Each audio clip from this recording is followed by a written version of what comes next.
মা একটা সন্তান নিয়ে কতই যে কষ্ট করেন, স্বামীকে বুঝাইলেও জীবনভর বুঝবে না রে বাবা। ওই বোঝা তো তোমার মাথায় কোনো দিন আসে নাই রে বাবা। আম্মা জান ঘুমাইতে গেছেন, হঠাৎ বেদনা শুরু, ঘুম নাই, সারাটা রাত কান্নায় চলে গেল। খানার প্লেট নিয়ে বসছেন, খেতে পারে নাই, ব্যথা শুরু হয়ে গেছে। সারা দিন আম্মাজান কান্না করে কাটাইলেন। ও আল্লাহর বান্দা, আম্মাজানের কণ্ঠ বাহিরের কেউ শুনে না কখনো, কিন্তু প্রসব বেদনা যখন শুরু হয়ে গেল, আম্মাজানের চিৎকারের আওয়াজ, আশেপাশের মানুষ বাড়িওয়ালারা ঘুমাইতে পারে না। মহিলা ঘরের মধ্যে কখনো কণ্ঠের আওয়াজ শুনি নাই, কিন্তু এখন চিল্লায় কেন রাত্র 12টার ভোরে। খবর নিয়ে দেখে বাচ্চার প্রসব বেদনা শুরু হয়ে গেছে। আম্মাজানের মনটা এতই যে দুর্বল, মনে হয় যেন মরিয়াই যাবে, এত চিৎকারের আওয়াজ।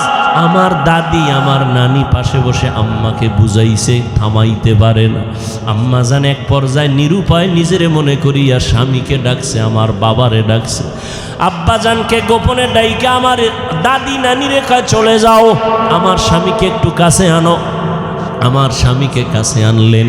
আম্মাজান স্বামীর হাতটা ধইরা চোখের পানি ছেড়ে কাঁদে আর কয়, স্বামী, আমি আপনার ঘরে সংসার করতে গিয়ে কত বেয়াদবি করেছি, আপনার যেইভাবে খেদমত করা দরকার আমি করতে পারি নাই। দয়া করে আপনি আমার দাবিটা ছেড়ে দেন, আমাকে মাফ করে দেন।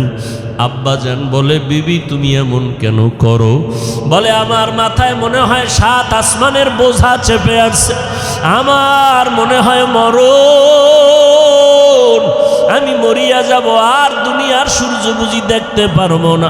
প্রসব বেদনা সহ্য করতে পারি না রে স্বামী। বাবা সান্ত্বনা দিয়া কয়, ধৈর্য ধারণ করো, আমি আল্লাহর কাছে দোয়া করতেছি। দিনদার স্বামী গিয়া নামাজের মুসাল্লায় দাঁড়াইয়া একটা চিৎকার দিয়া কয়, রে মালিক, কুদরতের ক্ষমতা জাহের করে দাও। আমার স্ত্রী মরণাপন্ন অবস্থায় বাচ্চা প্রসবের বেদনা সহ্য করতে পারে না রে আল্লাহ, কুদরতের সাথে তুমি আসান করে দাও। ও আল্লাহর বান্দারা, ওই প্রসব বেদনায় মা যতটা কান্না করেছেন, যতটা কষ্ট করেছেন, তুমি আমি সারা জিন্দগির কামাই রুজি আর চামড়া খুলিয়াও যদি মাকে জুতা বানায় দেই, কোনো দিন মায়ের ঋণ আদায় করা কোনো সম্ভব হবে না। ও আল্লাহর বান্দারা, আমার মায়ার নবী এই মায়ের সম্মান বজায় রেখেছেন, কন্যাদের উপরে যেন জুলুম না হয়। ওই আরবের মুশরিক বেঈমানেরা ঘুরে আর কয়, মুহাম্মদের কপাল খারাপ, কারণ ওর ছেলে নাই, ওর আছে কন্যা, মরিয়া গেলে ওর ইজ্জত আর বংশকে রক্ষা করবে। নবীর মনে কষ্ট, আল্লাহ পাক সান্ত্বনা দিলেন, ইন্না আতাইনা কাল কাউসার, ও নবী আপনাকে কাউসার দান করছি, টেনশন নাই। নবী খুশি হইয়া জাতির সামনে চিল্লায় বলতেছেন, ও দুনিয়াওয়ালারা, আমি কেমন আল্লাহর প্রিয় বান্দা জানুনি, অথচ আমার একটা ছেলেও নাই, আমি 4 কন্যার বাবা। তোমরা কন্যাদের উপরে জুলুম করবা না, এ নিমক হারাম, ও কুলাঙ্গার। ছেলে হইলে খুশি, মেয়ে হইলে কষ্ট পাও, কি লাভ? 10টা ছেলে যদি হয় আর বাবার ইজ্জত নষ্ট করে, এই ছেলের কোনো দরকারই নাই। একটা মেয়ে যদি পাও, আল্লাহর শুকর আদায় করিও, 10টা সন্তানের উপকার একটা মেয়ের দ্বারা আল্লাহ ব্যবস্থা করে দিবেন। মেয়েরা বাবার জন্য যেই পাগল, হাজারো সন্তান বাবার জন্য ওই পাগল না, ওই মায়া অন্তরে রাখে না। যার কন্যা আছে সে ছাড়া বোঝানো যাবে না। মেয়েরা বাবার জন্য যে কত আসে, বাবা যদি একটু অসুস্থ হয়ে যায়, ছেলেরা বিরক্ত হয়, এত অসুস্থ, হসপিটালে কে নিবে? কিন্তু মেয়ে যখন শুনে, খানা বন্ধ করে দেয়, পাগলের মতো দৌড়ায়। বাবার অসুস্থ খবর পাইয়া বলে, আমি আর ঘরে থাকবো না। বাবায় কই? বলে হসপিটালে। কয় দৌড়াও। ওই মেয়েটা বাবার কাছে যায়, বাবা এত কষ্ট পাইও না, কাঁদিও না, একটা মেয়ে বাবার জন্য এতটাই ফেদা, এতটাই মায়া মোহাব্বত নিয়ে চলে। একটা মেয়ে চায় তার কলিজাটা কাইটা বাবার জন্য দিয়ে দিবে। ওই মেয়ে পাইয়া যারা খুশি না, তোমাদের কপাল বড় খারাপ। নবী বলেন, একটা কন্যা পাইছো, একটা জান্নাতের মালিক হয়ে গেছো। দুইটা কন্যা পেয়েছো, দুইটা জান্নাতের মালিক হয়ে গেছো। আমার মায়ার নবী ওই চরিত্রহীন মানুষগুলোর জমিনে আইসা আমার নবী তাদের আলিঙ্গন করলেন, বুকে লাগাইলেন। তোমার আমার মতো সি সি কইয়া বেনামাজিরে তাড়ায়া দেন নাই। আল্লাহর নবী ওরা গালি দেয়, নবী আরো কাছে যায়। ওরা লাত্তি দেওয়ার চেষ্টা করে, নবী আরো কাছে যায়। ওরা গালি দেয়, ওরা বদনাম করে, নবী প্রশংসা করে। ওরা জবান বন্ধ রাখে, বেজার হয়, নবী বারবার হাসি দেয়, আসো। নবী এমন ভাবে তাদের মহব্বতের বন্ধনে আবদ্ধ করলেন। মাত্র 13 বছরের ব্যবধানে মক্কার মানুষগুলো এত দামি হয়ে গেল। নবী একটা বেতের বাড়িও দেন নাই, একটা গালিও দেন নাই। নবী চোখ গরম করে কারো দিকে তাকান নাই। নবী গালি শুনছেন কিন্তু জবাব দেন নাই। মাত্র 13 বছরের ব্যবধানে এই মক্কার চরিত্রহীন মানুষগুলো এত দামি হয়ে গেল। আল্লাহ জিব্রাইল আমিনরে পাঠায় বলে, যাও, লিস্টি দিয়া দিলাম, লিস্টির মধ্যে নাম আছে। নবীকে বলো ঘোষণা দিয়া দেয়, এই লিস্টিতে যাদের নাম আছে সবাই বিনা হিসাবে জান্নাতি। রহমতের নবী অল্প টাইমের ভিতরে মক্কার মানুষগুলোকে জান্নাতি মানুষে পরিণত করে ফেললেন। সুন্দর আখলাক আর ব্যবহার। একদিকে নবী দাওয়াত দেন, অন্যদিকে নবী আল্লাহর কাছে সারা রাত দোয়া করেন, আল্লাহ ওই মানুষটা বুঝে না, হেদায়েতের দরজা খুলে দাও, ওই মানুষগুলোকে দিনের পথে আনো। তায়েফের ময়দানে আমার নবীর আদর্শের দিকে তাকাও। তায়েফের ময়দানে ওই কাফের ওরা সবাই নবীজিরে দেখে ছোট ছোট বাচ্চাগুলোরে লেলিয়ে দিল, বলে পাথর মেরে মক্কার এই পাগলটারে তাড়ায়া দাও। মায়ার নবীরে যখন পাথর মারে, বৃষ্টির মতো রক্তগুলো পড়ে পড়ে নবীজির জুতা মুবারক আটকায় গেছে। নবী চোখের পানি ছেড়ে কাঁদে। আল্লাহ সহ্য করতে পারলেন না। ও জিব্রাইল, আমার নবীরে গিয়া বলো এখনই তায়েফের জমিন উল্টায় সব ধ্বংস করে দেই। জিব্রাইল ঈসা বলেন, ইয়া রাসূলুল্লাহ, আল্লাহ পাকের হুকুম, আপনি বললে তায়েফের জমিন উল্টায় দিব, সব মেরে ফেলবো। মায়ার নবী কাঁদেন আর বলেন, না না, এদের মারবা না, এরা চিনে না, এরা বুঝে না আমি মুহাম্মদকে। আমার মা নাই, বাবা নাই, আমি বড় ইয়তীম, দুনিয়াতে বাবা বলে ডাকতে পারি নাই। 6 বছরে মা হারায় ফেললাম, আমি বড় অসহায়। তবে এদের মারিও না, একদিন এদের দ্বারা দিনের বড় উপকার হবে। আমার মায়ার নবীকে যতই ওরা গালি দিত, আমার নবী একটা গালিও দেন নাই, জবাবও দেন নাই। নবীর আদর্শ দিয়া মক্কার জমিনটাকে জান্নাতি মানুষ বানায় দিলেন সব। ও আল্লাহর বান্দারা, ওই রহমতের নবী কেমন আদর্শ কায়েম করে দিলেন। যুবকদের নবী বলে গেলেন, যুবকের আমি মুহাম্মদের উপকার করেছে, বুড়ারা আমি মুহাম্মদের বিরোধিতা করেছে। নিজে পড়ে না এক কপাল পোড়া, অন্যেরটাও পছন্দ করে না, এটা ডবল কপাল পোড়া। নিজেও নামাজ পড়ে না, অন্যের নামাজও পছন্দ করে না। নিজেও হালাল খায় না, অন্য হালাল খায় তা পছন্দ করে না। নিজেও পাগড়ি পরে না, অন্য পাগড়ি পরে পছন্দ করে না। এটা কি সাধারণ দুশ্মন? অথচ এরা বলতেছে আমরা নবী মানি না। আল্লাহ হেদায়াতের দৌলত দান করেন। আসেন হাদিস নিয়ে কিছু কথা বললাম, তা এতটুকু ফিনিশিং দেই। একটা লোক নামাজ পড়ে না, তাকে গালি দেওয়া, কিন্তু যে নামাজ পছন্দ করে না তাকে ছাড় দেওয়া। একজনে পর্দা করে না, তাকে গালি দেওয়া। আর একজন পর্দা পছন্দ করে না, তাকে ছাড় দেওয়া। একজনে দাড়ি রাখে না, তাকে গালি দেওয়া। আর একজন দাড়ি পছন্দ করে না, তাকে ছাড় দেওয়া যাবে না। আল্লাহ কুদরতের দ্বারা হেদায়াতের দৌলত আমাদের সিনায় দান করেন। বাতিলের মোকাবেলায় আমাদের আহলে হকদের বিজয় দান করেন। এবার আয়াত নিয়ে কথা বলি। আপনাদের সকলের জানা পরিচিত একটি আয়াত, ওয়ামা আরসালনাকা ইল্লা রাহমাতাল লিল আলামিন। আয়াতটা আপনারা তো সবাই পারেন, কথা বলেন না কেন? সত্য কথাটা বলতে এত কষ্ট কেন? মানেন আর না মানেন, অন্তত স্বীকার করেন যে হ্যাঁ পারি। কোরআন শরীফ পড়তে না জানলে আয়াতটা মুখস্থ হয়ে গেছে, শুনতে শুনতে শুনতে শুনতে অনেক জিনিস মুখস্থ হয়, এটা ভুলে না। বুঝেন নাই? পড়া কথা মাঝে মাঝে ভুলে যায়, কিন্তু শুনে যে কথাটা অন্তরে ঢুকে এটা ভুলে না। আয়াতটা খুব সহজ। যারা নবীর আশেক দাবিদার এরা খুব বেশি বেশি আয়াত কয় এই আয়াতটা, কিন্তু আয়াতের হাকিকত থেকে তারা অনেক দূরে পড়ে আছে।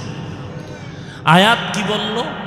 আল্লাহ বলেন, হে রাসূল, আমি আপনাকে দুনিয়াতে পাঠাই নাই। হ্যাঁ পাঠিয়েছি, জগৎসমূহের রহমত হিসেবে। ডাইরেক্ট বললেই তো হইতো আপনাকে জগতের রহমত করে পাঠাইলাম। প্রথম বললেন পাঠাই নাই, আবার বলেন হ্যাঁ পাঠিয়েছি জগৎসমূহের রহমত করে। গুরাইয়া বললেন কেন? ফাইলুল হাকিম লা ইয়াখলু আনিল হিকমা। হাকিম বা জ্ঞানী তাদের কোনো কাজ, তাদের কোনো কথা হিকমত বা জ্ঞান থেকে শূন্য না। আল্লাহ এমন কেন বললেন? দুনিয়ার সব মানুষের জেহেনটাকে পরিশুদ্ধ করে বললেন, এর মানুষ ভালো করে অন্তরে কথাটা তুমি বদ্ধমূল করে নাও। আমার নবীকে পাঠাই নাই বলিয়া তোমাদের জেহেনটাকে আমি পরিশুদ্ধ করলাম। আমার নবীকে পাঠাইলাম পুরাটাই রহমত করে। নবীর পুরাটাই রহমত, এর বাইরে কিছুই নাই। জগৎ সমূহের জন্য রহমত। এখানে অনেকে তর্জমা করে উভয় জগতের জন্য রহমত। উভয় জগৎ মানে দুনিয়ার জগৎ, পরকালের জগৎ। আমি তর্জমা করলাম জগৎ সমূহের জন্য রহমত। তার মানে জগৎ দুইটা না, জগৎ আরো বেশি। রুহের একটা জগৎ, আলাদা জগৎ। মায়ের গর্ভের একটা জগৎ, আলাদা জগৎ। দুনিয়ার জগৎ একটা আলাদা জগৎ। আলমে বরজাখ কবর জগৎ একটা আলাদা জগৎ। হাসরের ময়দানের একটা জগৎ হলো আলাদা জগৎ। জান্নাত ও জাহান্নামের জগৎ আলাদা জগৎ। আল্লাহ বলেন এই সব জগতের জন্য আমি আল্লাহ হলাম রব্বুল আলামিন, আর আমার বন্ধু মুহাম্মদকে বানায় দিলাম রাহমাতুল লিল আলামিন। সমস্ত জগতের জন্য আমি আল্লাহ হলাম রব, আর আমার বন্ধু মুহাম্মদকে বানায় দিলাম রহমত। আমার বন্ধুর পুরাটাই রহমতে ভরা। এই জন্য আমি আল্লাহ প্রথম আওয়াজ দেই গরম, এরপরে নরম। আমার বন্ধুর সব কথাই নরম, গরম কথা কম।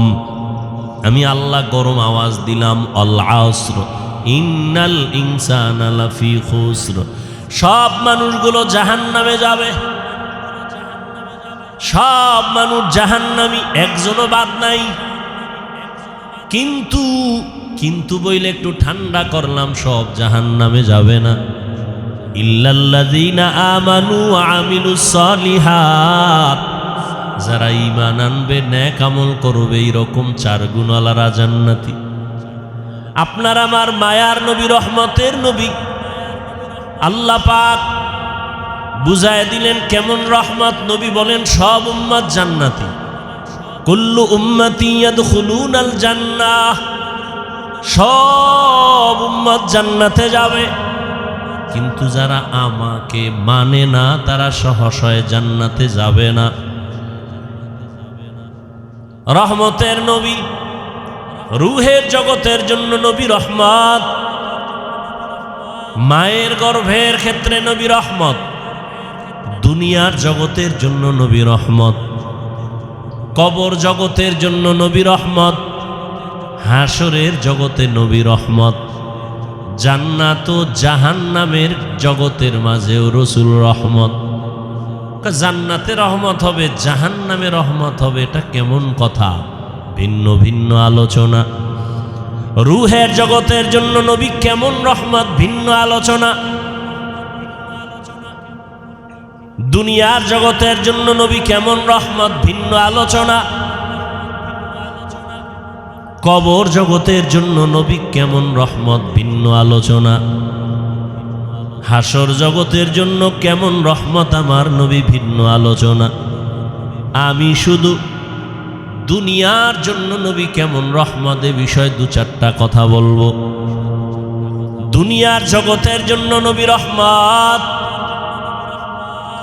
কেমন রহমত?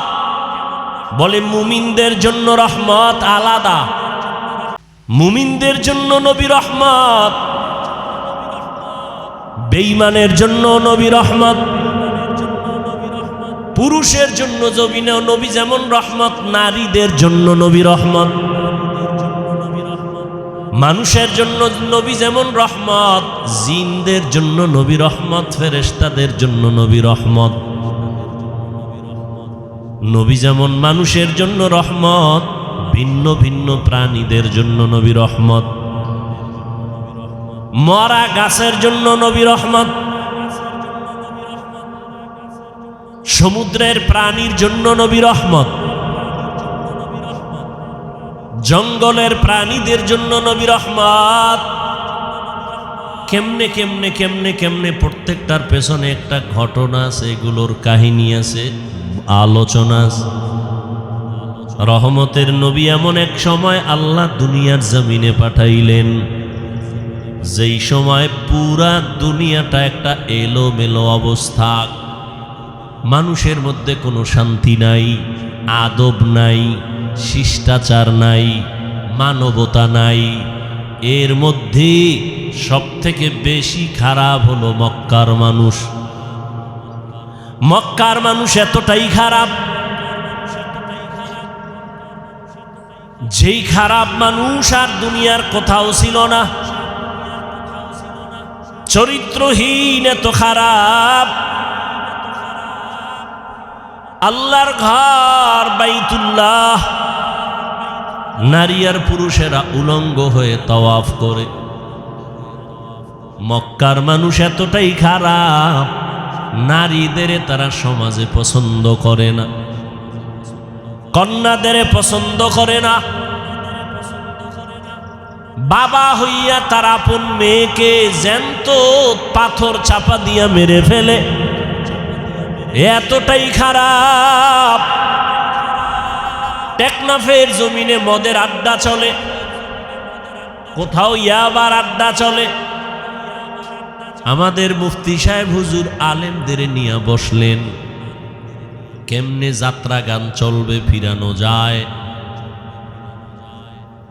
কেমনে নারীদের নিয়ে গান বাজনা উলঙ্গ নাটক চলবে, বন্ধ করা যায়। আমরা হুজুরেরা সব একত্রিত হইয়া সম্ভব না।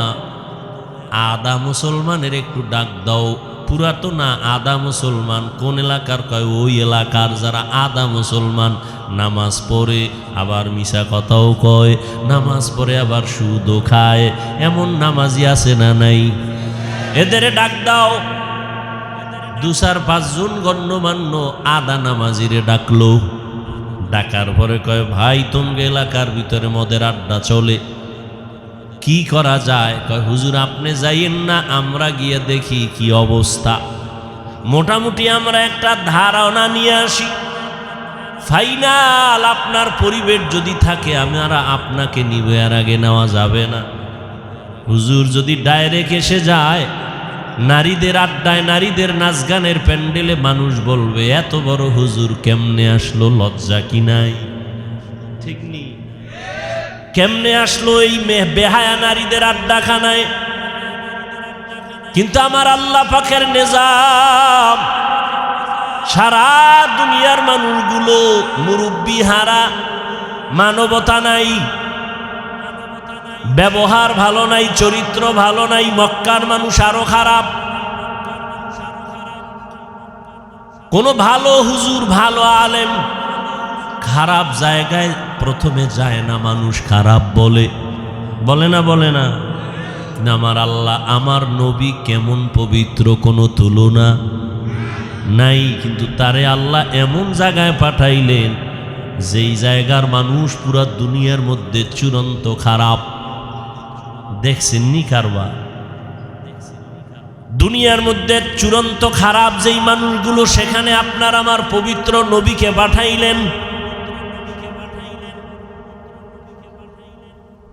এমন এক সময় রহমতের নবীকে আল্লাহ পাঠাইছেন। সারা দুনিয়ার মানুষ এত খারাপ হলো কেন? এখান থেকেও একটা পয়েন্ট আমরা বুঝে নিতে পারি। সারা দুনিয়ার মানুষ সব খারাপ কেমনে? আর বাইতুল্লাহ যেই ঘর, দামি ঘর, দেখলেই কলিজা ঠান্ডা, দেখলেই সওয়াব, এই জায়গার মানুষ অন্য মানুষের তুলনায় একটু কম খারাপ থাকবে, এরা আরো বেশি খারাপ। কারণ কি? এর একমাত্র কারণ হলো এদের কাছে কোনো মুরব্বি নাই। উম্মতের মুরব্বি নবী ঈসা নবী নাই। আমগো নবী আসবেন, মাঝখানে অনেক সময় চলে গেল, মুরব্বি নাই। আবার যারা মুরব্বির চেয়ারে ছিলেন, ক্রমান্বয়ে তারা দুনিয়ার লোভে পড়ে হক আর বাতিলটাকে খলত মলত করে ফেললো, ওলট পলট করে ফেললো। দুনিয়ার লোভ তাদেরকে হকের রাস্তা থেকে পিছনে নিয়ে গেল। এই জন্য যারা মুরব্বি মানবে না, তাদের মরার আগেই পদস্খলন হবে। আল্লাহ মানুষ বানাইছেন, মানুষ বানায় মানুষ যেন তার সম্মান ঠিক রাখিয়া চলতে পারে, সেজন্য দুইটা ব্যবস্থাও দিয়েছেন। প্রথম ব্যবস্থার নাম মুরব্বি মেনে চলো। দ্বিতীয় ব্যবস্থার নাম আল্লাহর দেওয়া কিতাব অনুসরণ করো। বর্তমান দুনিয়াতে মানামানির ক্ষেত্রে তিনটা দল আছে সারা দুনিয়ায়। এক দল বলে আমরা মুরব্বি মানি না, আমরা কিতাব মানি, কোনো ব্যক্তি মানি না। চায়ের দোকানে বইয়া চা পান করে আর আড্ডা দেয়। আমরা হাদিস কোরআন মানি, কোনো হুজুর টুজুর মানি না, ওলিয়া উলিয়া মানি না, মাযহাব মানি না, আমরা কোনো ব্যক্তি মানি না। যারা শুধু কিতাব মানি বলে, ব্যক্তি মানে না, আল্লাহর কসম তারা ভণ্ড। আর এক দল আছে আমরা মুরব্বি মানি, কোনো কিতাব মানি না। কিতাব মানবো কি? আব্বাও পড়তে পারে না, আমরাও পড়তে পারি না, কোরআনের আরবি কি পড়তে জানি না, হাদিসের আরবি বুঝি না, পড়তেও পারি না। আমগো ফিসাব যা কয় তাই মানবো। কয় পীর যদি জাহান্নামের দিকে নেয় কি করবি? কয় যাব। তাহলে যারা কিতাব মানে, শুধু ব্যক্তি মানে না, ভণ্ড। আবার যারা ব্যক্তির গোলামি করে, কোনো কিতাব মানে না, কোরআন সুন্নাহর আলোকে চলে না, তারাও ভণ্ড। আর যারা বলে আমরা ব্যক্তিও মানি, কোরআন হাদিসও মানি, তারা হক। কারণ ব্যক্তি ছাড়া কোরআন হাদিস বোঝা যাবে না। তবে ব্যক্তিকে আল্লাহকে আমি সিলেকশন করে দিলাম। পরীক্ষা দিবি ছাত্র, পরীক্ষায় পাশ করার জন্য তোকে গাইড দেওয়া লাগবে, তাও আমি দিয়ে দিলাম। আল্লাহ বলেন গাইডের নাম কোরআন। গাইড বুঝো না, বুঝাইয়া দেওয়ার জন্য কোচিং মাস্টার লাগবে, কোচিং প্রাইভেট মাস্টার। এরা তোরে গাইড ধরে ধরে বুঝাবে, পরীক্ষার প্রশ্নগুলো দাগায় দিবে।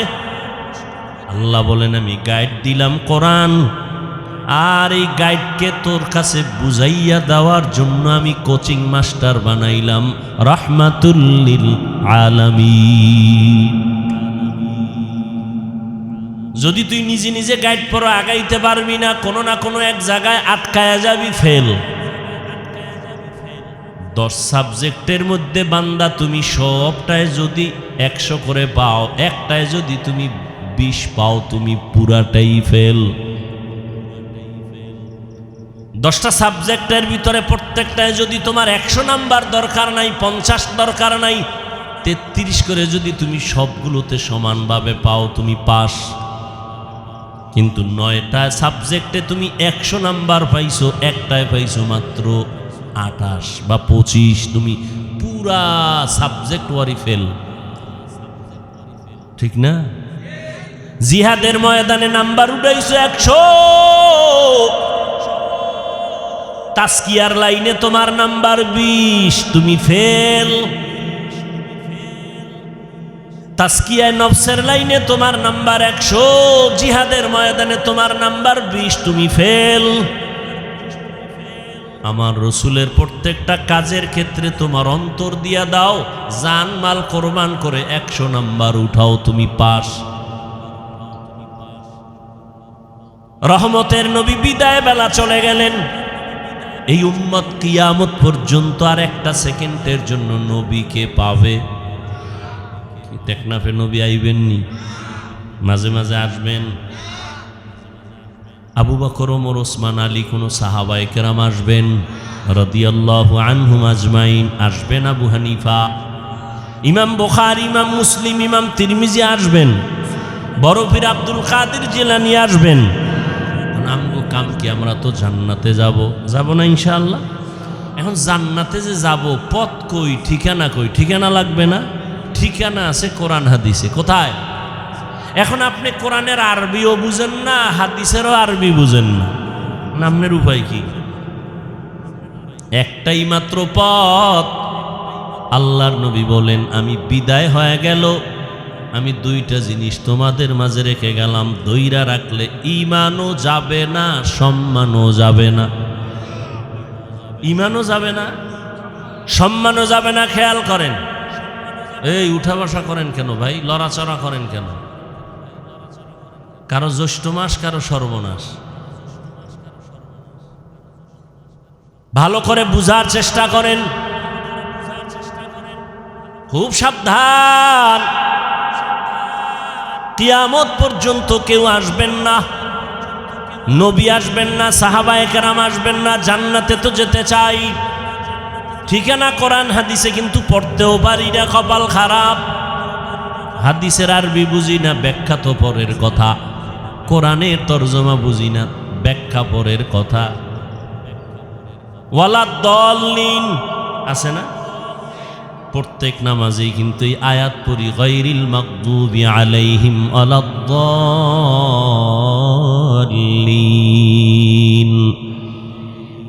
দল্লিন মানে দল্লিন, দল্লান মানে পথভ্রষ্ট, গোমরাহ।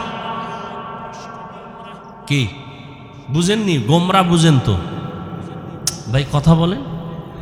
গোমরা, পথভ্রষ্ট, দল্লিন। আচ্ছা, আপনি তো এই তর্জমাটা শিখা ফেলছেন। দল্লিন, দল্লান মানে গোমরা।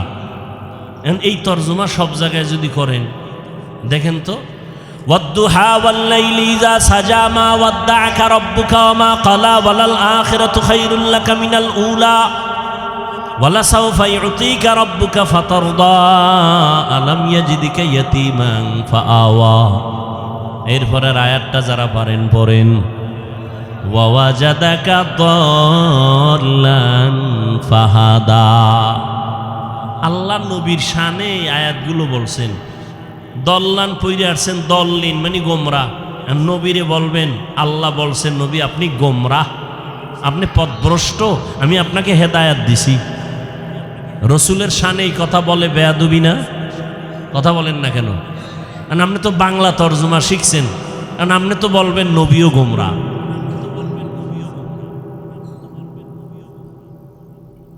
ভাইরা আমার,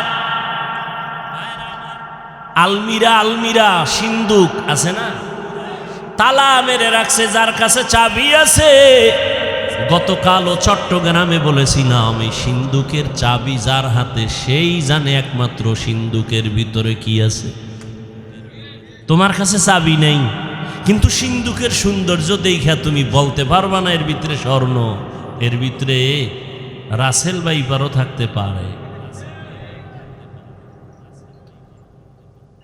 যার কাছে চাবি আছে সে জানে সিন্দুকের ভিতরে ভালো না খারাপ। আল্লাহর কসম করে বলি, ভালো করে বুঝো হে মুমিন, আল্লাহর কোরআন এটা একটা মহা পৃথিবীর একটা শ্রেষ্ঠ সিন্দুক। এর চাবি আছে একমাত্র নবী ওলামায়ে কেরামের হাতে দিয়ে গেছেন, আর কারো হাতে দেন নাই। ওলামায়ে কেরামিরে জানবেন কোরআনের মধ্যে কি আছে কি নাই, হাদিসে কি আছে কি নাই। তুমি বাংলা তরজমা পড়ে উপরের কিছু দেখবা, ভেতরের খবর নেওয়ার কম ক্ষমতা না। इल्मेरा एजाज़ो करदन बेहिसाब खल्क़ेरा दादन जवाबे बासवाब हक नदारत दोस्ते खल्क़ा ज़ारेरा निस्ते ई खसलत एके दिनदारेरा। ইঞ্জিনিয়ারের কাম হইল বিল্ডিং এর ডিজাইন করব নাকি, হেও বালু সিমেন্ট মিলায় ইট গাঁথবে, গাঁথতে গেলে আঁকা বাঁকা হয়ে যাবে, এখানে ইঞ্জিনিয়ারিং চলবে না। ডাক্তারের কাজ হলো রোগীর চিকিৎসা করবে, ডাক্তারের কাজ না তোমাকে হুইল চেয়ারে করে এরপরে বেডের মধ্যে নিয়ে যাবে। আল্লাহ প্রত্যেকের একটা দায়িত্ব দিছেন, ওলামায়ে কেরামের দায়িত্ব উম্মতের হেদায়েতের পথে ডাকবেন। ওয়াজআলনা মিনহুম আইম্মাতান ইয়াহদুনা বিআমরিনা। ওলামায়ে কেরামের কাজ হলো বড় কাজ, মূল কাজ, মানুষের হেদায়েতের পথে ডাকবেন। ইয়াহদুনা বিআমরিনা, ইয়াদউনা বিআমরিনা বলেন না, ইয়াহদুনা বিআমরিনা। ওলামায়ে কেরাম তার মূল কাজ মানুষকে আল্লাহর সাথে সম্পর্ক জড়ায় দিবেন, এটা আলেমের কাজ। এই কাজ ডাক্তার পারে না, এই কাজ ইঞ্জিনিয়ার পারে না, এই কাজ কোনো ব্যবসায়ী পারবে না, এই কাজ কোনো প্রফেসর পারবে না, এই কাজ কোনো ডাক্তার পারবে না। ডাক্তার যদি আমি আলেমের কাজটা নিতে যাই, আমি ইঞ্জিনিয়ারিং পড়ি নাই, আমি যদি একটা কাগজ কলম নিয়ে ডিজাইন করা শুরু করি, আউলা জাউলা হয়ে যাবে, সুন্দর হবে না। ওরে ডাক্তার যদি ইঞ্জিনিয়ারিংয়ের কাজটা না, ইঞ্জিনিয়ার যদি ডাক্তারের রোগী দেখার চেষ্টা করে, সব ওলট পালট হবে, অসুন্দর হবে, কোনোটার সীমানায় পৌঁছা যাবে না। আমি আলেমের কাজটা ডাক্তার যদি অভিজ্ঞতা না নিয়ে করা শুরু করে, উম্মতের ক্ষতি ছাড়া কোনো লাভ হবে না। কিন্তু কপাল খারাপ, ব্যবসা আমি আলেম না করলেও অন্যরা করতে পারবে না, পারবে না। চাকরি পারবে না, আমার কাজটা হেদায়াতের যে কাজ আল্লাহ দিছেন, এটা কি অন্য কেউ পারবে?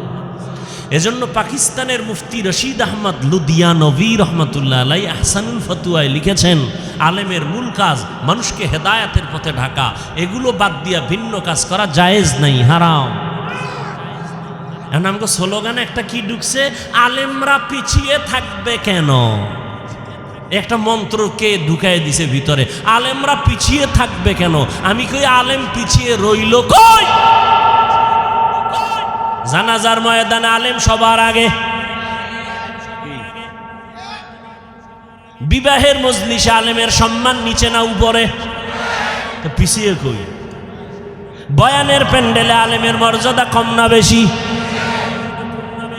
এমপি সাহেব দেখলে কয় হুজুর দোয়া কইরেন, মন্ত্রী মহোদয় কয় হুজুর মোনাজাতটা আপনিই দেন। কেন মন্ত্রী আপনি পারেন না? আব্বাও দেন, আমিও বুঝি না, আপনিই দেন। তাহলে আলেম পিছনে, তোমাকে এই মন্ত্র কে শিখিয়েছে? আলেমরা পিছিয়ে থাকবে কেন? তার মানে ইমামতি বাদ দাও। কয় টাকা পাবা? কয় কি করবো? কয় ব্যবসা করো, চাকরি করো, ইমামতি বাদ দাও। তো আলেমরা ইমামতি বাদ দিলে গরু আইয়া ইমাম হবে? মিডিয়ার যুক্ত কথা বলতো কঠিন, কোন দিক দিয়ে কোন দিকে নিয়ে যায় আল্লাহ ভালো জানে। ছিদ্রান্বেষণকারীরা তো ওত পেতে আছে।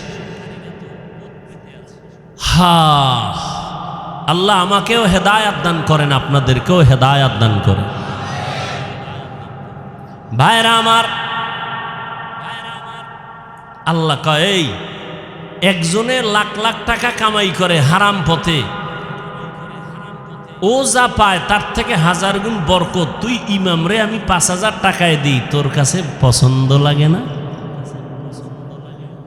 একজনে 20 লাখ টাকা কামাই করে, 50 লাখ কামাই করিয়া না খাওয়ায় শান্তি, না বউ দিয়া শান্তি, সন্তান দিয়া শান্তি, সম্মান নাই, কিচ্ছু নাই।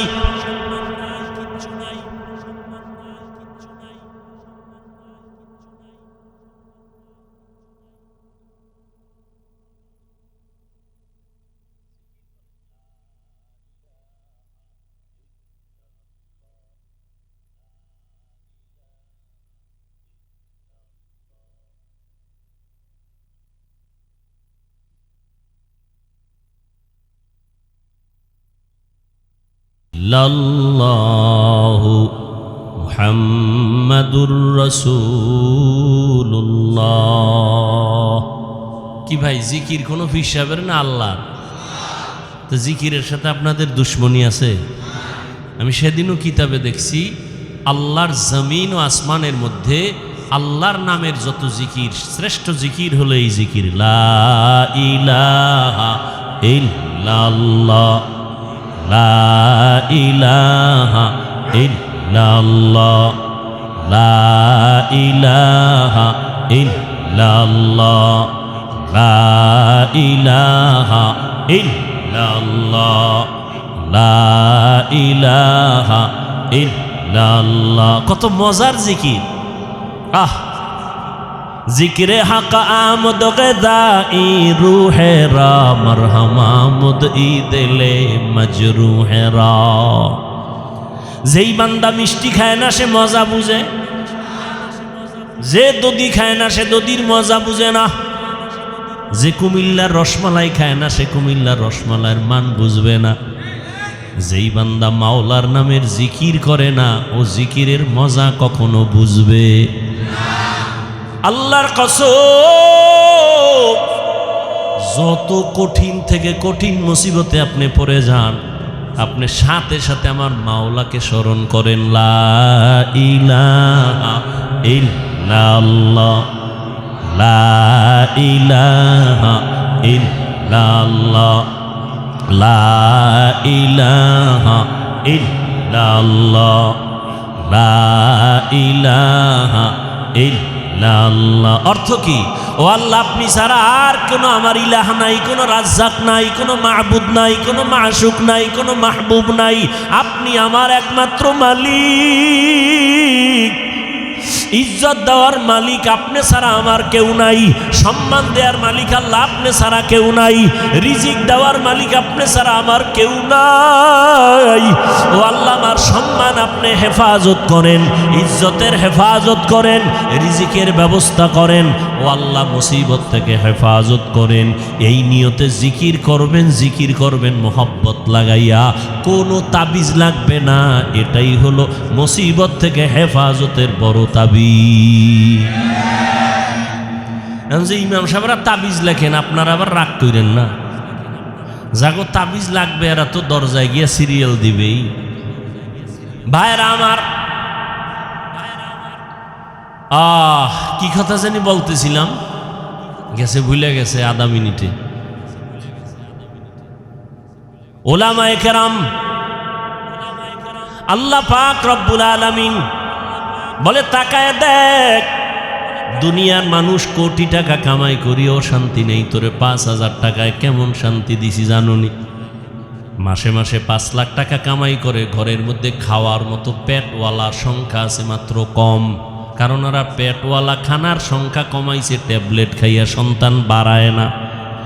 আর তুই চাকরি করো, মসজিদে খেদমত করো, বেতন ১০,০০০, মাদ্রাসায় পড়ো ১০,০০০, ৫-৭ মাস বাকি, তোর ঘরে খানেওয়ালার সংখ্যাও বেশি না। কারণ আমরা তো ট্যাবলেট খাই না। আমরা তো রসুলের ওই হাদিসটা যেদিন শুনলাম, ওই বাড়ির মাইয়া বিয়া করবি যেই বংশে সন্তান বেশি হয়। কারণ কিয়ামতের ময়দানে আমি মুহাম্মদ অন্য নবীর উম্মতের তুলনায় আমি বেশি উম্মত নিয়ে গর্বের সাথে জান্নাতে যাব। ভাইরা আমার, কিন্তু কথা কেমনে বলি, বড় কঠিন। যারা স্লোগান দেয় ট্যাবলেট খাইয়া, ছেলে হোক মেয়ে হোক দুটার বেশি না, একটা হলে ভালো হয়, না হইলে আরো ভালো। এই ট্যাবলেটওয়ালারা বলো, ২০ বছর আগের তুলনায় বর্তমানে মানুষের সংখ্যা বাংলাদেশে কম না বেশি? তো ট্যাবলেট কই? তোমরা যে সন্তান বন্ধ করলা জন্ম নিয়ন্ত্রণ করিয়ে, কই কমাইতে তো পারলা না। কারণ কি? বান্দা চাইলে কিছুই হয় না, আমার আল্লাহ চাইলে সব হয়। আল্লাহ যা চাইবেন তাই হবে, বান্দা যা চাবে তা হবে না। তবে হ্যাঁ, বান্দা চাইলেও হবে যদি বান্দার চাওয়াটা আল্লাহর চাওয়ার সাথে মিলে যায়। ভাইরা আমার, আল্লাহ পাক চাইছেন মানুষ বাড়াবেন। এখন বেঈমানের কথা কমাও কমাও, মানুষ কমাও কেন? দুইটা কথা, দুইটা স্লোগান করা, মানুষ বেশি হলে থাকবে কই, খাবে কি? এই স্লোগান দুইটা। আল্লাহ কয় দুটার চাবি আমার হাতে রাখছি, মানুষ কই থাকবে ব্যবস্থা আমি করব, মানুষ কি খাবে ব্যবস্থা আমি করব। মুরব্বীরা বলেন তো 1% জায়গা বুঝেন না? মুরব্বীরা বলেন না কেন? কয় শতাংশ? 1% জায়গায় যেই পরিমাণ ধান হইতো 20 বছর আগে, এখন কম না বেশি? বাড়াইছে সরকার। আপনার আব্বা কে বাড়াইছে? আগে 10টা পেয়ারা খাইলো জিব্বায় টের পায় না কি খাইছি, আর এখন 1টা কেজি পেয়ারা একজনে খাওয়া যায় না। এই খানার বরকত কে দিছে? ওয়াতারযুকু মান তাশাউ বিগাইরি হিসাব।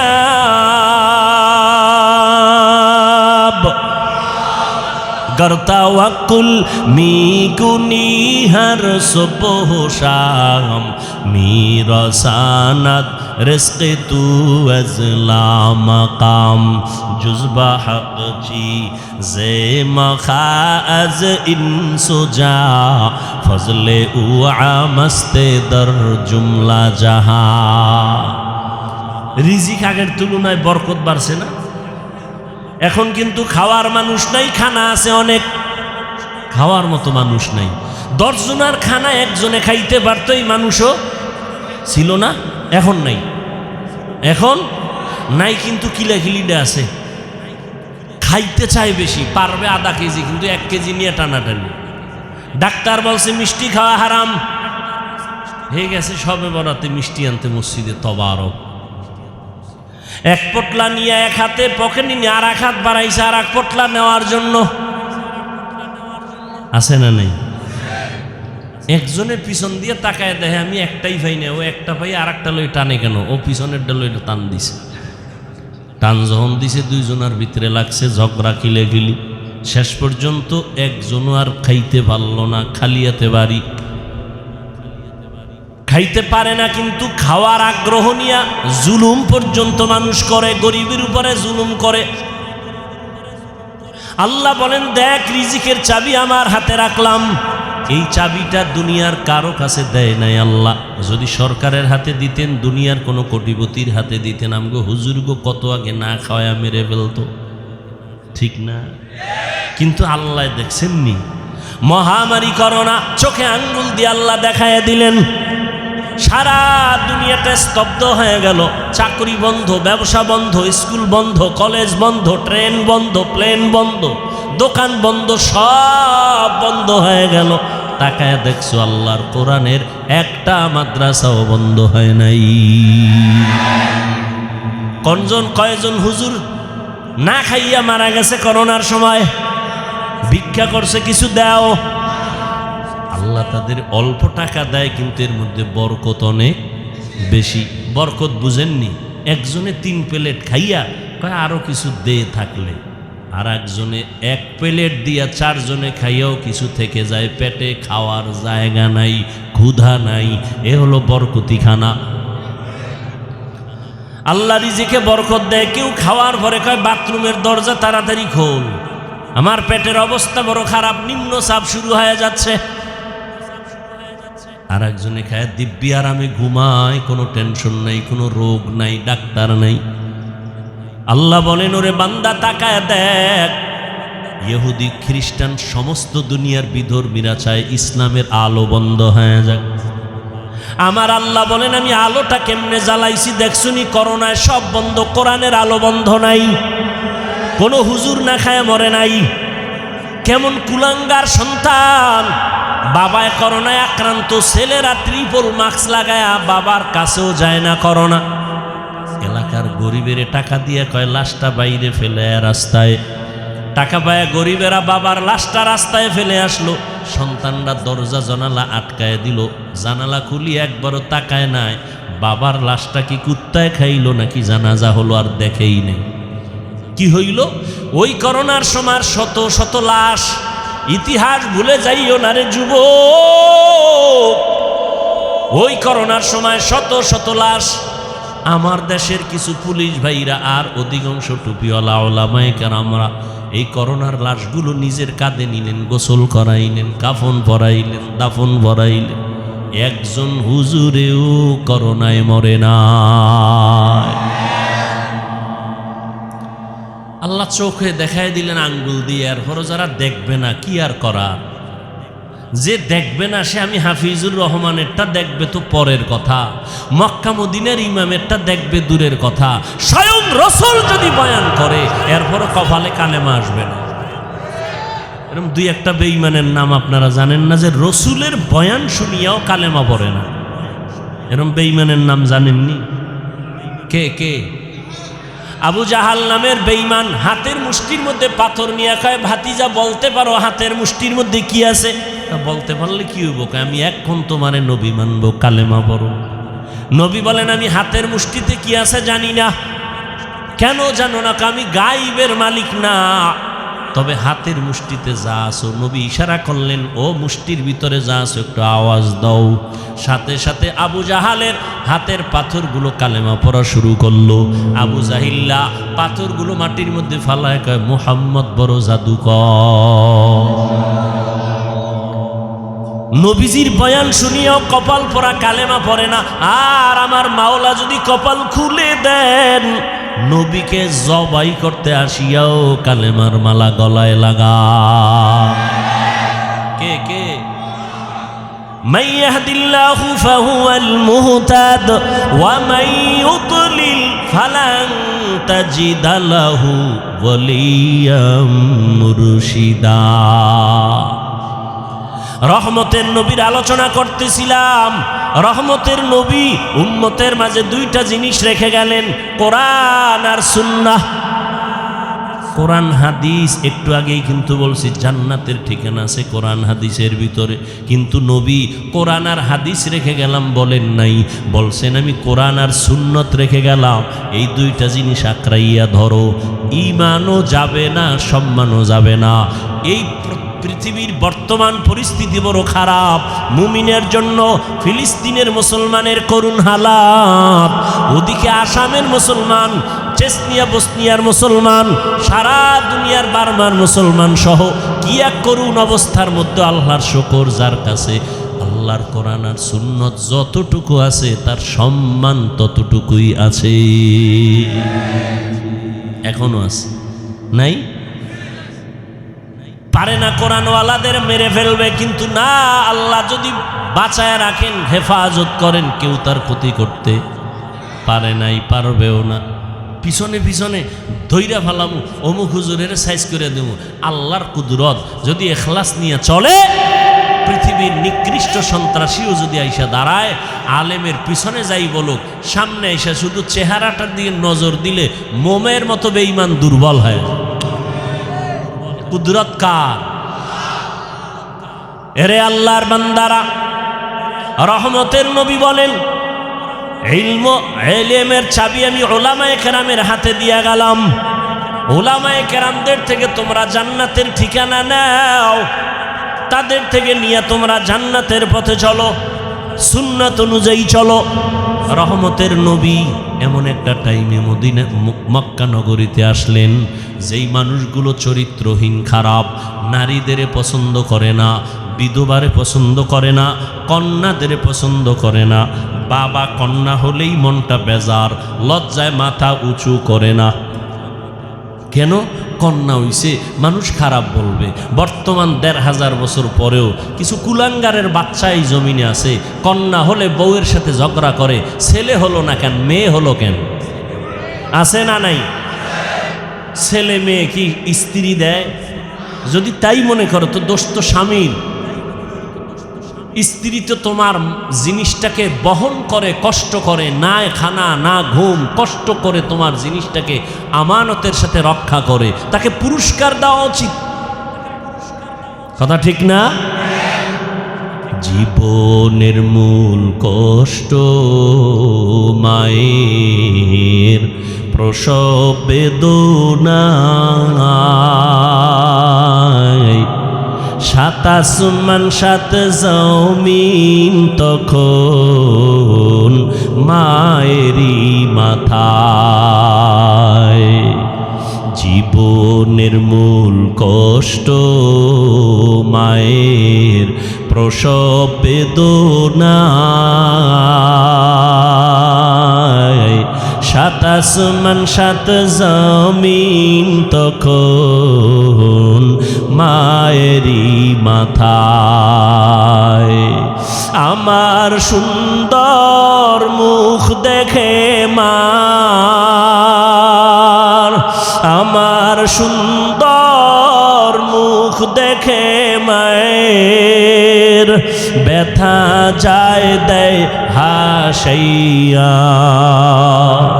ও আমার প্রাণের মা, মা গো মা, কোথায় গেলে মোরে ছাড়িয়া।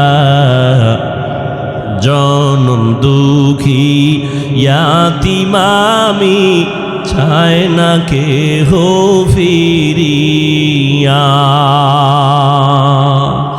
আমি যখন ছিলাম আমার মায়েরই উদরে,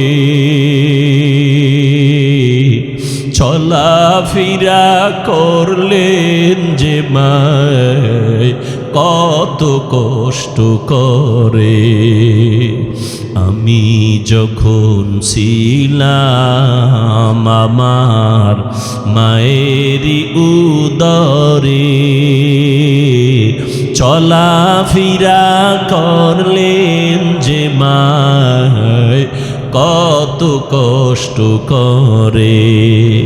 এমন মাকে কেমনে আজি, এমন মাকে কেমনে আজি যাব আমি ভুলিয়া। ও আমার প্রাণের মা, মা গো মা, কোথায় গেলে মোরে ছাড়িয়া।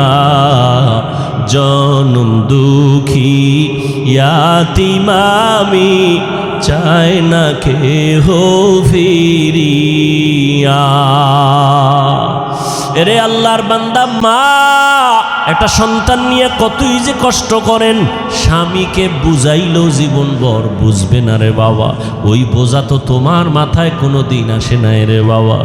আম্মা জান ঘুমাইতে গেছেন, হঠাৎ বেদনা শুরু, ঘুম নাই, সারাটা রাত কান্নায় চলে গেল। খানার প্লেট নিয়ে বসছেন, খেতে পারে নাই, ব্যথা শুরু হয়ে গেছে। সারা দিন আম্মাজান কান্না করে কাটাইলেন। ও আল্লাহর বান্দা, আম্মাজানের কণ্ঠ বাহিরের কেউ শুনে না কখনো, কিন্তু প্রসব বেদনা যখন শুরু হয়ে গেল, আম্মাজানের চিৎকারের আওয়াজ আশেপাশের মানুষ, বাড়িওয়ালারা ঘুমাইতে পারে না। মহিলা ঘরের মধ্যে কখনো কণ্ঠের আওয়াজ শুনি নাই, কিন্তু এখন চিল্লায় কেন রাত্র 12টার ভোরে? খবর নিয়ে দেখে বাচ্চার প্রসব বেদনা শুরু হয়ে গেছে। আম্মাজানের মনটা এতই যে দুর্বল, মনে হয় যেন মরিয়াই যাবে। এত চিৎকারের আওয়াজ। আমার দাদি, আমার নানি পাশে বসে আম্মাকে বুঝাইছে, থামাইতে পারে না। আম্মাজান এক পর্যায়ে নিরুপায় নিজেরে মনে করিয়া স্বামীকে ডাকছে, আমার বাবারে ডাকছে। আব্বাজানকে গোপনে ডাইকা আমার দাদি নানি রেখা চলে যাও, আমার স্বামীকে একটু কাছে আনো। আমার স্বামীকে কাছে আনলেন। আম্মাজান স্বামীর হাতটা ধইরা চোখের পানি ছেড়ে কাঁদে আর কয়, স্বামী, আমি আপনার ঘরে সংসার করতে গিয়ে কত বেয়াদবি করেছি। আপনার যেইভাবে খেদমত করা দরকার আমি করতে পারি নাই। দয়া করে আপনি আমার দাবিটা ছেড়ে দেন, আমাকে মাফ করে দেন। আব্বাজান বলে, বিবি তুমি এমন কেন করো? বলে, আমার মাথায় মনে হয় 7 আসমানের বোঝা চেপে আসছে, আমার মনে হয় মরণ, আমি মরিয়া যাব, আর দুনিয়ার সূর্য বুঝি দেখতে পারবো না। প্রসব বেদনা সহ্য করতে পারি না রে স্বামী। বাবা সান্ত্বনা দিয়া কয়, ধৈর্য ধারণ করো, আমি আল্লাহর কাছে দোয়া করতেছি। দিনদার স্বামী গিয়া নামাজের মুসাল্লায় দাঁড়াইয়া একটা চিৎকার দিয়া কয়, রে মালিক, কুদরতের ক্ষমতা জাহের করে দাও। আমার স্ত্রী মরণাপন্ন অবস্থায় বাচ্চা প্রসবের বেদনা সহ্য করতে পারে না রে আল্লাহ, কুদরতের সাথে তুমি আসান করে দাও। ও আল্লাহর বান্দারা, ওই প্রসব বেদনায় মা যতটা কান্না করেছেন, যতটা কষ্ট করেছেন, তুমি আমি সারা জিন্দগির কামাই রুজি আর চামড়া খুলিয়াও যদি মাকে জুতা বানায় দেই, কোনো দিন মায়ের ঋণ আদায় করা কোনো সম্ভব হবে না। ও আল্লাহর বান্দারা, আমার মায়ার নবী এই মায়ের সম্মান বজায় রেখেছেন, কন্যাদের উপরে যেন জুলুম না হয়। ওই আরবের মুশরিক বেঈমানেরা ঘুরে আর কয় মুহাম্মদের কপাল খারাপ, কারণ ওর ছেলে নাই, ওর আছে কন্যা, মরিয়া গেলে ওর ইজ্জত আর বংশকে রক্ষা করবে। নবীর মনে কষ্ট, আল্লাহ পাক সান্ত্বনা দিলেন, ইন্না আতাইনা কাল কাউসার, ও নবী আপনাকে কাউসার দান করছি, টেনশন নাই। নবী খুশি হইয়া জাতির সামনে চিল্লায় বলতেছেন, ও দুনিয়াওয়ালারা, আমি কেমন আল্লাহর প্রিয় বান্দা জানুনি, অথচ আমার একটা ছেলেও নাই, আমি 4 কন্যার বাবা। তোমরা কন্যাদের উপরে জুলুম করবা না। এ নিমক হারাম, ও কুলাঙ্গার, ছেলে হইলে খুশি, মেয়ে হইলে কষ্ট পাও, কি লাভ? 10টা ছেলে যদি হয় আর বাবার ইজ্জত নষ্ট করে, এই ছেলের কোনো দরকারই নাই। একটা মেয়ে যদি পাও, আল্লাহর শুকর আদায় করিও, 10টা সন্তানের উপকার একটা মেয়ের দ্বারা আল্লাহ ব্যবস্থা করে দিবেন। মেয়েরা বাবার জন্য যেই পাগল, হাজারো সন্তান বাবার জন্য ওই পাগল না, ওই মায়া অন্তরে রাখে না। যার কন্যা আছে সে ছাড়া বোঝানো যাবে না। মেয়েরা বাবার জন্য যে কত আসে, বাবা যদি একটু অসুস্থ হয়ে যায়, ছেলেরা বিরক্ত হয়, এত অসুস্থ, হসপিটালে কে নিবে? কিন্তু মেয়ে যখন শুনে, খানা বন্ধ করে দেয়, পাগলের মতো দৌড়ায়। বাবার অসুস্থ খবর পাইয়া বলে, আমি আর ঘরে থাকবো না। বাবায় কই? বলে হসপিটালে। কয় দৌড়াও। ওই মেয়েটা বাবার কাছে যায়, বাবা এত কষ্ট পাইও না, কাঁদিও না। একটা মেয়ে বাবার জন্য এতটাই ফেদা, এতটাই মায়া মোহাব্বত নিয়ে চলে। একটা মেয়ে চায় তার কলিজাটা কাইটা বাবার জন্য দিয়া দিবে। ওই মেয়ে পাইয়া যারা খুশি না, তোমাদের কপাল বড় খারাপ। নবী বলেন, একটা কন্যা পাইছো, একটা জান্নাতের মালিক হয়ে গেছো। 2টা কন্যা পেয়েছো, 2টা জান্নাতের মালিক হয়ে গেছো। আমার মায়ার নবী ওই চরিত্রহীন মানুষগুলোর জমিনে আইসা আমার নবী তাদের আলিঙ্গন করলেন, বুকে লাগাইলেন। তোমার আমার মতো সি কইয়া বেনামাজিরে তাড়ায়া দেন নাই। আল্লাহর নবী, ওরা গালি দেয়, নবী আরো কাছে যায়। ওরা লাত্তি দেওয়ার চেষ্টা করে, নবী আরো কাছে যায়। ওরা গালি দেয়, ওরা বদনাম করে, নবী প্রশংসা করে। ওরা জবান বন্ধ রাখে, বেজার হয়, নবী বারবার হাসি দেয়, আসো। নবী এমনভাবে তাদের মহব্বতের বন্ধনে আবদ্ধ করলেন। মাত্র 13 বছরের ব্যবধানে মক্কার মানুষগুলো এত দামি হয়ে গেল। নবী একটা বেতের বাড়িও দেন নাই, একটা গালিও দেন নাই। নবী চোখ গরম করে কারো দিকে তাকান নাই। নবী গালি শুনছেন কিন্তু জবাব দেন নাই। মাত্র 13 বছরের ব্যবধানে এই মক্কার চরিত্রহীন মানুষগুলো এত দামি হয়ে গেল। আল্লাহ জিব্রাইল আমিন রে পাঠায় বলে, যাও, লিস্টি দিয়া দিলাম, লিস্টির মধ্যে নাম আছে, নবীকে বলো ঘোষণা দিয়া দেয়, এই লিস্টিতে যাদের নাম আছে সবাই বিনা হিসাবে জান্নাতি। রহমতের নবী অল্প টাইমের ভিতরে মক্কার মানুষগুলোকে জান্নাতি মানুষে পরিণত করে ফেললেন। সুন্দর আখলাক আর ব্যবহার। একদিকে নবী দাওয়াত দেন, অন্যদিকে নবী আল্লাহর কাছে সারা রাত দোয়া করেন, আল্লাহ ওই মানুষটা বুঝে না, হেদায়েতের দরজা খুলে দাও, ওই মানুষগুলো কি দিনের পথে আনো। তায়েফের ময়দানে আমার নবীর আদর্শের দিকে তাকাও। তায়েফের ময়দানে ওই কাফের ওরা সবাই নবীজিরে দেখে ছোট ছোট বাচ্চাগুলোরে লেলিয়ে দিল। বলে, পাথর মেরে মক্কার এই পাগলটারে তাড়ায়া দাও। মায়ার নবীরে যখন পাথর মারে, বৃষ্টির মতো রক্তগুলো পড়ে পড়ে নবীজির জুতা মুবারক আটকায় গেছে। নবী চোখের পানি ছেড়ে কাঁদে, আল্লাহ সহ্য করতে পারলেন না। ও জিব্রাইল, আমার নবীরে গিয়া বলো এখনই তায়েফের জমিন উল্টায় সব ধ্বংস করে দেই। জিব্রাইল ঈসা বলেন, ইয়া রাসূলুল্লাহ, আল্লাহ পাকের হুকুম, আপনি বললে তায়েফের জমিন উল্টায় দিব, সব মেরে ফেলবো। মায়ার নবী কাঁদেন আর বলেন, না না, এদের মারবা না, এরা চিনে না, এরা বুঝে না আমি মুহাম্মদকে। আমার মা নাই, বাবা নাই, আমি বড় ইয়তীম, দুনিয়াতে বাবা বলে ডাকতে পারি নাই, 6 বছরে মা হারায় ফেললাম, আমি বড় অসহায়। তবে এদের মারিও না, একদিন এদের দ্বারা দিনের বড় উপকার হবে। আমার মায়ার নবীকে যতই ওরা গালি দিত, আমার নবী একটা গালিও দেন নাই, জবাবও দেন নাই। নবীর আদর্শ দিয়া মক্কার জমিনটাকে জান্নাতি মানুষ বানায় দিলেন সব। ও আল্লাহর বান্দারা, ওই রহমতের নবী কেমন আদর্শ কায়েম করে দিলেন। যুবকদের নবী বলে গেলেন, যুবকের আমি মুহাম্মদের উপকার করেছে, বুড়ারা আমি মুহাম্মদের বিরোধিতা করেছে। ও যুবক বাবা, কয়দিন আর দুনিয়াতে বাঁচবা? আমি কিন্তু এতক্ষণ চিল্লাইলাম, তোমার পায়ে ধরে ধরে বয়ান করলাম, কুত্তার মতো সারাটা দেশে ওলামায়ে কেরাম দৌড়ায় আর বয়ান করে পাও ধরে। ও আল্লাহর বান্দারা, বিনিময়ে তোমরা একটা টাকাও দাও না, বরং গালি দাও, বিরোধিতা করো। এরপর আলেমরা কিন্তু এর গালির জবাবও দেয় না, বরং দেখলে হাসি মুখে সালাম দেয়, মোহব্বতের সাথে বুকে লাগায়। এর একটাই মাত্র কারণ, নববী আদর্শে তারা চলতেছেন, দুনিয়ার মানুষের দিনের পথে ডাকতেছেন। ও যুবক বাবারা, আজকে আমি এই কথা বলি নাই তুমি আজকে আমার মতো পাগড়ি লাগাও, স্কুল কলেজে তালা লাগায় মাদ্রাসায় চলে আসো।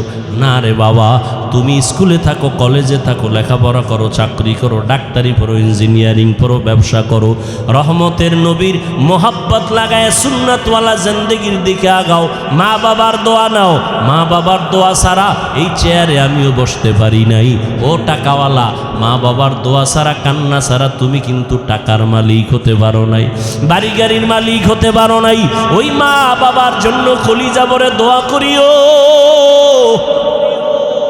মা বাবার জন্য মসজিদে বসে আসো, একবার আলহামদু সূরা, কুল হু আল্লাহ 3 বার দরুদ শরীফ পড়ে একা একা দোয়া করিও। পারলে কবরের সামনে যাওয়ার সময় থাকলে যাইও। ও আল্লাহর বান্দা, যাদের মা বাবা বেঁচে আছে, মায়ের কাছে গিয়া দোয়া চাইও। ও বাবা, তোমার মতো যুবক আজকে জেনারেল লাইনে থাকিও নামাজ পড়ে অভাব নাই, সাগরে গিয়া মাছ ধরে নামাজ সারে না, চাকরি করে নামাজ সারে না, নামাজ বাদ দেয় না। ও আল্লাহর বান্দা যুবক, তুমি কেন পারবা না? ও পর্দার আড়ালের আম্মা জানেরা, আপনাদের অবদানের কারণেই তো এই দুনিয়াতে সন্তান ভালো হয় খারাপ হয়। যত ভালো সন্তান আসছে আপনাদের অবদান আর মেহনত আর দোয়া। ও আম্মা জানেরা, আপনাদের আল্লাহ নবী বানান নাই, তবে নবীদের মা বানাইছেন। আপনারা আলেমদের মা, আপনারা হাফেজদের মা, আপনারা ভালো ভালো সন্তানদের মা।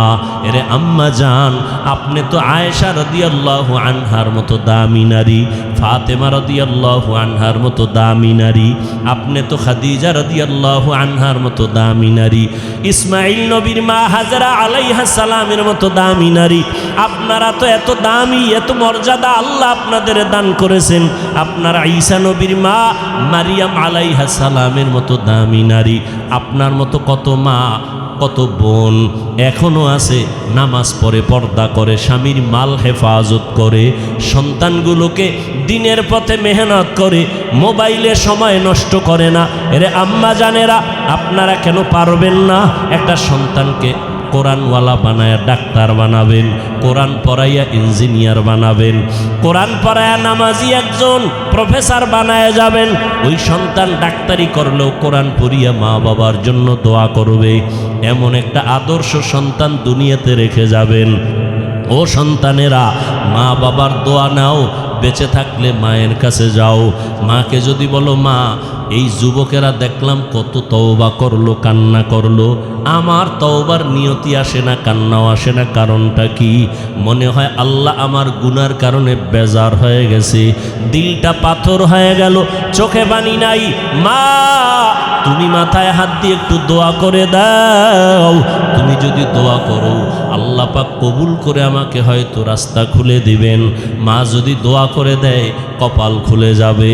ও আল্লাহর বান্দারা, এখনো যদি অন্তর তৈরি থাকে তওবার জন্য, পিছনে তো কম নামাজ ছাড়ো নাই, কম বেপরদায় চলো নাই, গুনাহ তো কম করো নাই, এখন আল্লাহর কাছে মনে মনে বলো, হে দয়ার মালিক, তুমি তো রিজিকের মালিক, তুমি আমার হায়াতের মালিক, তুমি তো আমার ইজ্জত দেওয়ার মালিক। আজকে থেকে জীবনে যত গুনাহ করছি আর করব না, নামাজ ছাড়ব না, বেপরদায় চলব না, দাড়ি কাটব না, মুরব্বীদের কথা শুনবো, ওলামায়ে কেরামের পরামর্শ নিয়া নবীর তরিকায় চলব, কোনো দিন মা বাবার সাথে বেয়াদবি করব না। খাঁটি অন্তরে যদি তওবা করো, আমার আল্লাহ দরজা খুলে তোমাকে কবুল করবেন, অন্তর তৈরি হবে। তবে এটাও সত্য কথা, আবু জাহালের মতো কিছু অন্তরওয়ালা দুনিয়াতে থাকবে, হাজারো বয়ানে দিল নরম হবে না, বয়ানের পরে বাইরে গিয়ে তারা বিরোধিতা করে গুনার পাল্লা ভারী করবে। আর ওমরের মেজাজওয়ালা যারা গুনার কথা স্মরণ করে চোখের পানি ছেড়ে তওবা করবে, ও আল্লাহ, জাহান্নামের আগুনের গরম সহ্য করতে পারবো না রে মালিক, সূর্যের গরম সহ্য করতে পারবো না, ও আল্লাহ তুমি মাফ করে দাও, দুনিয়া থেকেই আমি তওবা করে নিলাম। যদি আল্লাহর বান্দা তওবা করার খাঁটি নিয়ত থাকে, অন্তরে কোনো মুনাফিকি না থাকে, তওবার নিয়ত থাকলে দুটো হাত আমার আল্লাহকে দেখায় দাও। আয় আল্লাহ, আমাদের তওবা কবুল করে নেন, হাতগুলো কবুল করে নেন। আয় আল্লাহ, তওবার উপরে মজবুত হইয়া উলামায়ে কেরামের পরামর্শ নিয়া নবীজির সুন্নাত অনুযায়ী চলার তৌফিক দান করে দাও। মা বাবার দোয়া নিয়ে চলার তৌফিক দান করো। আয় আল্লাহ, আমাদের সবাইকে দ্বীনের খাদেম হিসেবে কবুল করে নাও, আমিন।